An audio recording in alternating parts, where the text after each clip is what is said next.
welcome to my YouTube channel. ඉතින් අද අපි පොසොන් එකට පන්සල් යන ගමන් තමා මේ ඉන්නේ. හැමදාම යන ප්‍රසිද්ධ තැනකට නෙමෙයි අද අපි යන්නේ. නමුත් ඓතිහාසික වටිනාකමක් තියෙන ලස්සන පරිසරයක තියෙන පන්සලකට තමා අද අපි යන්නේ. ඉතින් යන අතරමඟදී අපිට අයිස්ක්‍රීම් දන්සලක් හම්බුණා. අපි ඒකටත් සහභාගී වුණා.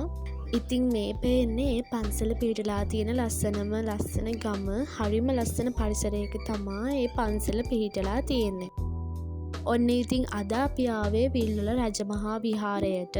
මේ පන්සල ඇත්තටම හරිම ලස්සනයි. ඒ වගේම තමා මේ පන්සලේ විශේෂත්වයක් තියෙනවා. අපි බලමු ඒ විශේෂත්වය මොකක්ද කියලා.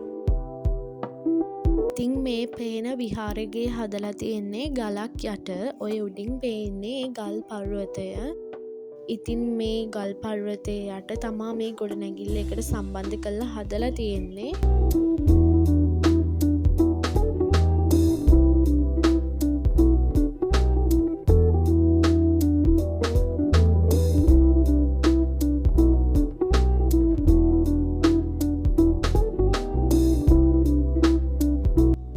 මේ පේන්නේ ඒ ගල් පර්වතයේ එක කොටසක්.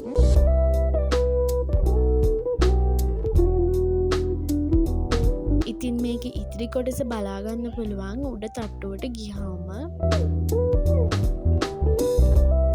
පේන්නේ මම අර පහළ තට්ටුවේදී පෙන්නපු ගල් පර්වතයේ ඉතිරි කොටස.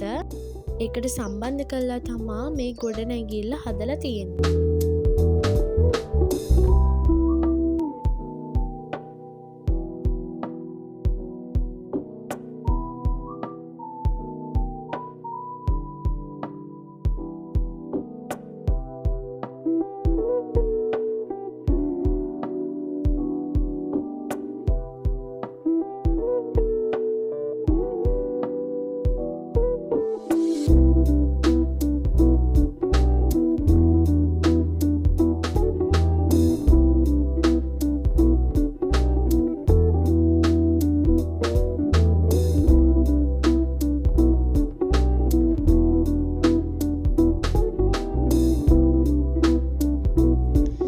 විදිහට තමා මම අර පෙන්නපු ගල් පර්වතයේ මත විහාරගේ සහිත ගොඩනැගිල්ල හදලා තියෙන්නේ.